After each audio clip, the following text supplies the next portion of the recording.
Indien, das bevölkerungsreichste Land der Welt. Ein Ort voller Gegensätze, uralte Kulturen und rasanter Fortschritt, blanke Armut und extremer Reichtum und vor allem jede Menge Vorurteile. Doch das Land ist auf dem Vormarsch. Die Wirtschaft boomt und nirgendwo spürt man diesen Wandel so sehr wie in einer Stadt. Viele nennen sie das Silicon Valley Indiens. Willkommen in der modernsten Stadt des Landes, willkommen in Bangalore. Und damit, Leute, einen wunderschönen, guten ersten Abend hier aus Bangalore in Indien. Ihr habt das Hotelvideo wahrscheinlich eh schon gesehen, aber hier stehe ich auch gerade. Ich bin hier im Oberoi Hotel und das ist jetzt quasi wichtig, weil es ist jetzt so der erste Abend für mich. Ich habe jetzt gut ausgeschlafen, bin auch fit. Das ist ja hier der Ausblick. Da unten wird auch schon gegessen.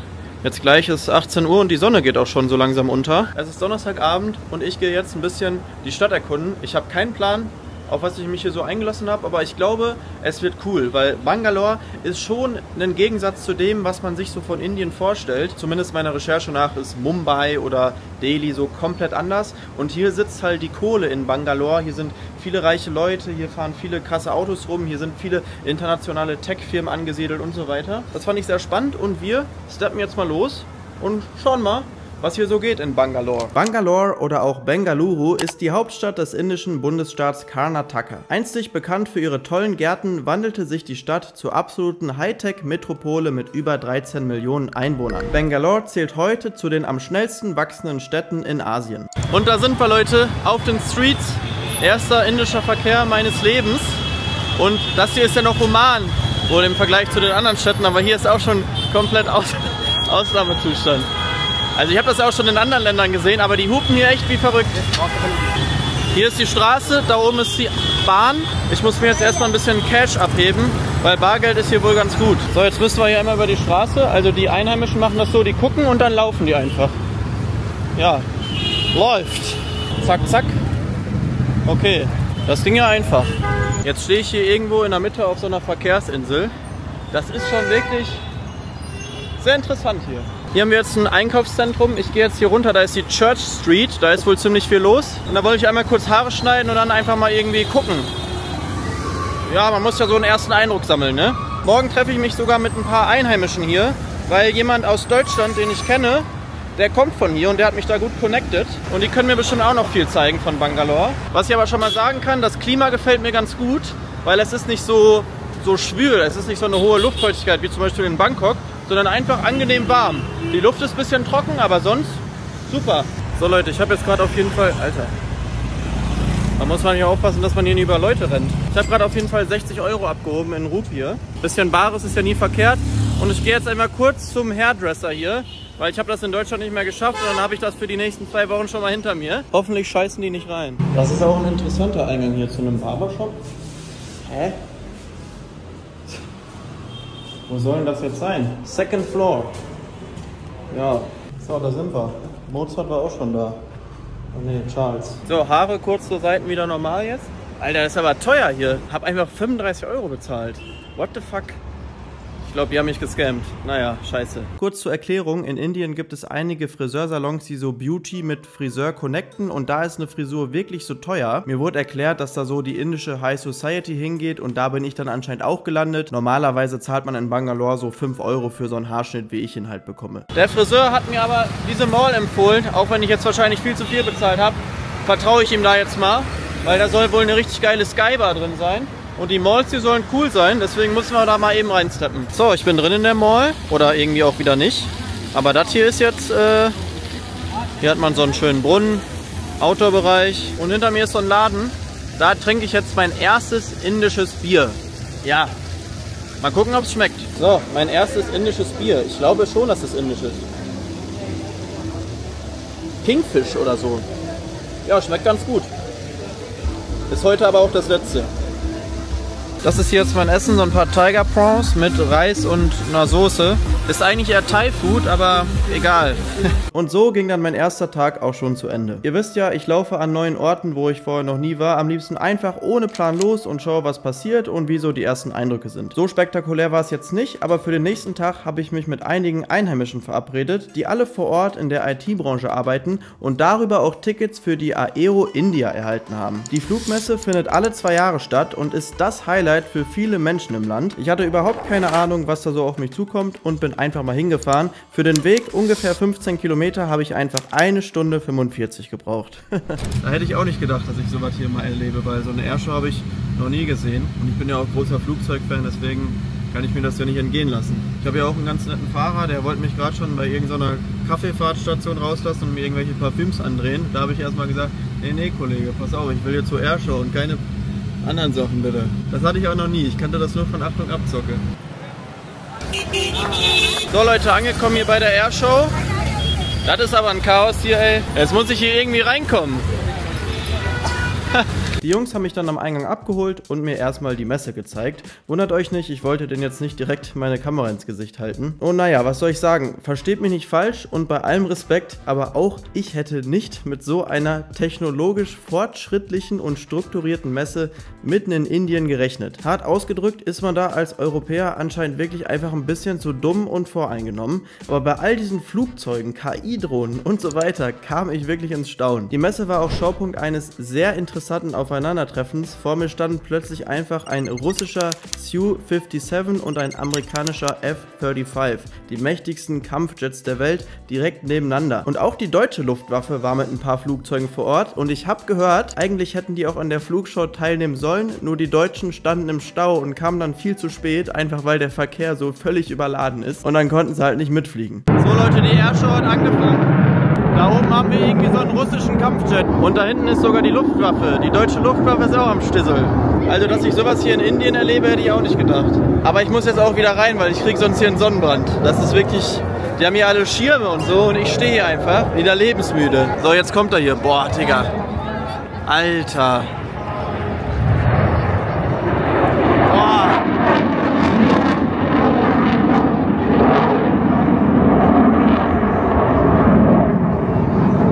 Das ist voll crazy. Ich wusste gar nicht, dass das überhaupt geht.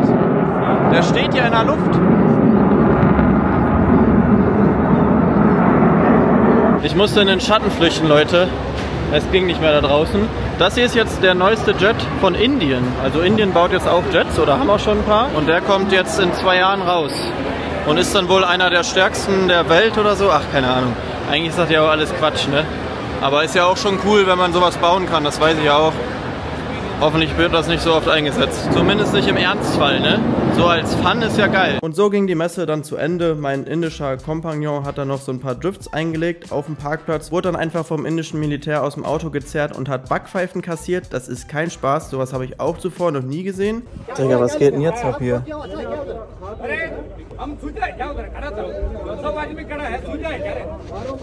Die sind total aggro auf uns. Ist es normal? Rückblickend muss ich aber sagen, diese Messe ist auf jeden Fall ein Symbol für Indiens Ambition, technologisch, wirtschaftlich und geopolitisch gesehen. Und dass sie in Bangalore stattfindet, ist natürlich kein Zufall. Einige von euch haben jetzt sicher schon ein etwas anderes Bild von Indien und das finde ich auch gut so, denn das Land ist in vielen Punkten absolut auf dem richtigen Weg. Und was euch in vielen Situationen auch wieder auf den richtigen Weg bringt, das sind die neuen Power Stations von EcoFlow. In Indien hätte ich die River 3 Plus von EcoFlow auch optimal gebrauchen können, weil die Steckdosen in meinem ersten Hotel nicht so ganz funktioniert haben. Aber das ist natürlich auch nicht immer ganz so einfach, so ein Ding damit hinzunehmen. Wir machen hier gerade ein paar Outdoor-Aufnahmen für meine Brand Beau Voyage und da ist es natürlich nie verkehrt, möglichst viel Strom zu haben. Und egal ob für Roadtrips, fürs Campen, Arbeiten im Freien, was auch immer, so eine Powerstation ist da wirklich ein absoluter Gamechanger. Während ich euch kurz ein paar Features erkläre, machen wir hier jetzt erstmal eine kurze Kaffeepause. Eine Cappuccino bitte. Eine leckere Espresso für zwischendurch. Also Sorge, dass hier irgendein Akku den Geist aufgibt, brauchen wir heute nicht haben. Denn mit einer Kapazität von 286 Wattstunden und einer Dauerleistung von 600 Watt, also nur die River 3 Plus, ohne die extra Batterie, eignet sich die River 3 Plus perfekt für kleinere Geräte wie WLAN-Router, Laptop, Kamera. Wir haben hier mehr als genug Anschlüsse, natürlich einmal eine richtige Steckdose, USB-Ports, einen USB-C-Port. Hier kannst du sogar deine Zigaretten anzünden. Auf der Rückseite haben wir dann noch 2 weitere Steckdosen, Anschluss fürs Solarpanel, auch richtig cool. Dazu irgendwann in der Zukunft mehr und hierüber kann man die Powerstation ganz einfach laden. Wir haben hier eine digitale Anzeige mit bei und die ganzen EcoFlow-Geräte kann man auch mit seiner EcoFlow-App verbinden. Hier sehen wir einmal die App. Ich denke, ich muss da nicht allzu ins Detail gehen. 86% Ladezustand haben wir noch. Wir sehen die Ausgänge, Eingänge und hierüber kann man dann ziemlich simpel alle seine EcoFlow-Produkte steuern. Besonders cool, die River 3 Plus ist innerhalb von einer Stunde aufgeladen. Das heißt, wenn es mal schnell gehen muss, könnt ihr trotzdem noch ziemlich viel Akku mitnehmen. Und durch so eine Zusatzbatterie kann man die Leistung von der Powerstation nochmal deutlich steigern. Also klickt gerne mal auf den ersten Link in der Videobeschreibung, checkt EcoFlow ab und ich freue mich auch in Zukunft, euch noch weitere EcoFlow-Produkte näher zu bringen. Eine tolle Sache und für meinen nächsten Roadtrip bin ich auf jeden Fall gut gewappnet. Wir machen jetzt weiter mit dem Video Back to India.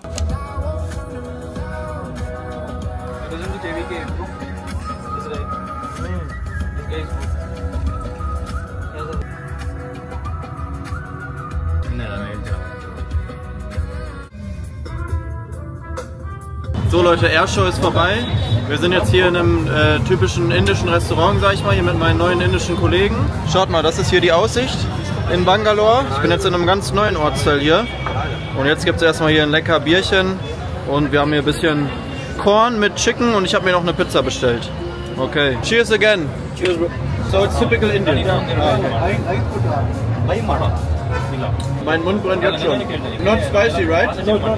Are you feeling it spicy? Little bit. A little bit. Wir haben jetzt wieder so ein Kingfisher-Bier.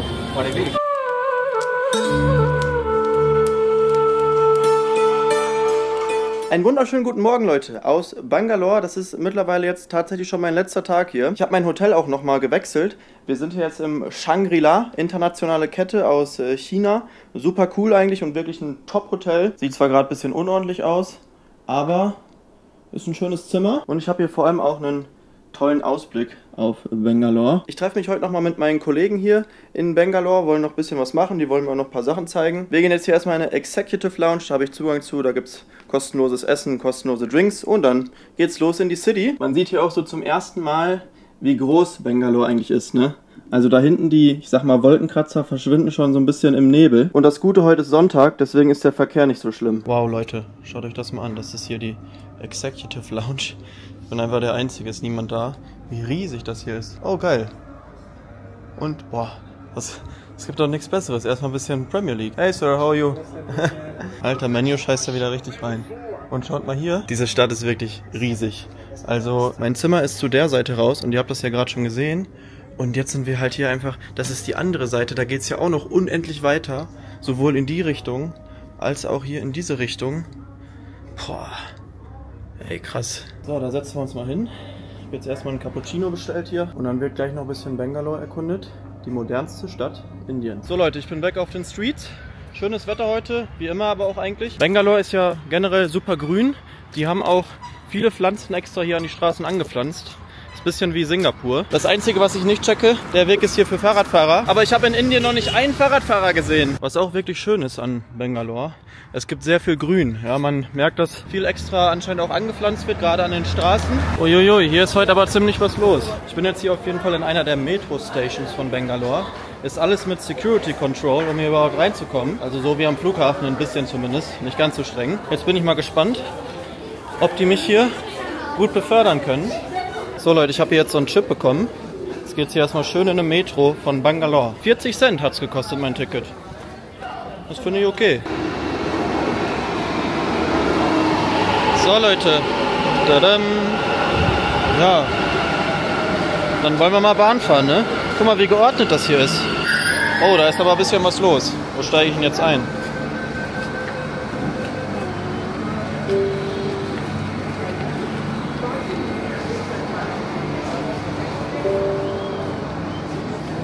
Bin drin. Ich hoffe, ich finde mein Ziel. Also Leute, die Bahn ist zwar völlig überladen, aber es geht alles sehr geordnet zu. Muss man sagen, das ist schon beachtlich. Fast wie in Japan. So, jetzt muss ich mal gucken, wie ich hier rauskomme. Also ich muss wirklich sagen, ich bin durchweg begeistert. Das ist einfach hier eine Metro-Station oder U-Bahn-Station. Wenn ich das mit Berlin oder Köln vergleiche. Also hier ist es auf jeden Fall sauberer. Ich bin ja gerade auf dem Weg zu meinen Kollegas und den Rest fahre ich jetzt mit Tuk-Tuk, weil das geht schneller und bin ich auch noch nicht gefahren, deswegen.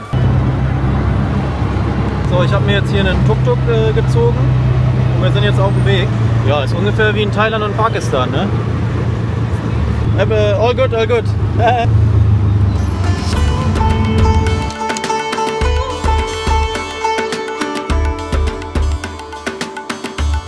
Okay, ich bin am Treffpunkt angekommen. Das hier ist übrigens das indische World Trade Center. Schaut mal, steht da sogar dran. Ist auch ziemlich hoch. Wie am Anfang schon erwähnt, ist Bangalore das absolute Tech-Zentrum des Landes. Über 1500 IT-Unternehmen, darunter internationale Giganten wie Microsoft oder Google, haben hier Niederlassungen oder sogar ihren Hauptsitz. Das zieht natürlich sehr viele junge Menschen und schlaue Talente aus ganz Indien an, die in Bangalores IT-Branche ihre Karriere starten und weitere Startups aus dem Boden sprießen lassen. So zum Beispiel auch Lohit und Manoy, mit denen ich an diesem Tag unterwegs war. Leute, ich wollte jetzt gerade hier in die Mall gehen. Was ist denn hier los? Einfach Jetski-Verleih.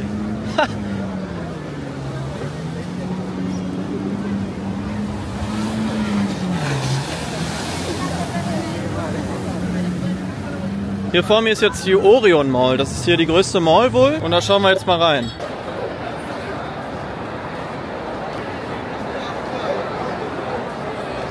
So Leute, ich bin jetzt hier in der Mall mit meinen beiden Kollegas, die ich auch schon von vorgestern kannte. Wobei er ist heute neu. And now we're having Indian snack.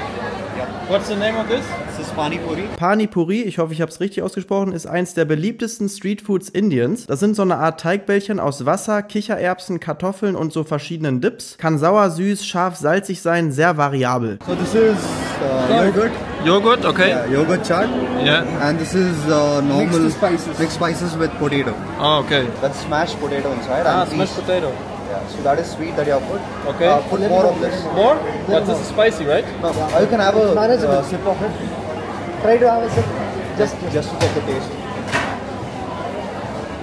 Yeah, it's okay. Yeah, then you can put some. Also, it's not too dry. Ah. So fill in some water there.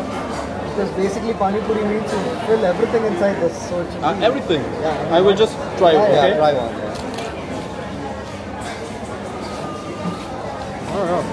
Lecker. Which one is your favorite? This one is good. And second would be that. Nachdem wir dann einfach mitten in der Mall noch in irgendeinen riesigen Trampolinpark gegangen sind, 1, 2, 3, Flick, Flack, Overduck, hatte ich noch Zeit, den Jungs einige Fragen zu stellen. So Leute, wir lassen den Abend jetzt hier noch ein bisschen ausklingen in so einer entspannten Rooftop-Bar. Das ist hier auch so ein Ding in Bangalore. You have a lot of rooftop-bars here, right? Yeah. Yeah? What's the best one? Food? No, rooftop bar. Rooftop bar. I guess this is it. This one? Okay, nice. Wir sind hier nämlich bei mir im Hotel und ich wollte hier eh hin, deswegen ist auf jeden Fall ganz nett. What would you say, how is life going on in Bangalore? Is it good? Is it the best city in India?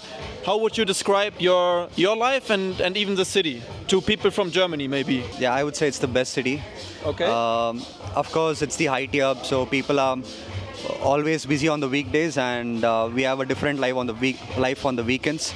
So it's pretty good here, and the food, the people, the culture, everything's good here. Apart from that, the bad thing is the traffic. Yeah. Everybody complains, and yeah, even we Bangaloreans agree on that. And yeah, it's a nice place. There are many good hotels, restaurants here, and also there are cultural part of it, the old Bangalore, where you get to see the typical, the vintage Bangalore, I would say. So yeah, it's nice. Definitely a must check out place. Okay. Anything you would like to add? Yeah, basically the culture is pretty good, and you have the wide variety of people who are coming to Bangalore here. Not only foreigners, you have people from all places. So one more to highlight, this is a great land for opportunities, especially in the tech field. So there are many companies here. There are a lot of hiring happening for the young engineers who are in the software field. Yeah. Sorry. Yeah, it's a great place to to live here and also to work and make some money. One more major reason is there are few metro cities in India, and Bangalore is one of among them, and the air quality compared to other metro cities is quite better here. Yeah. So people love to come here and have a living and work here. You have many green places, green streets and parks and so on. Many trees, and it reminds me a bit of Singapore.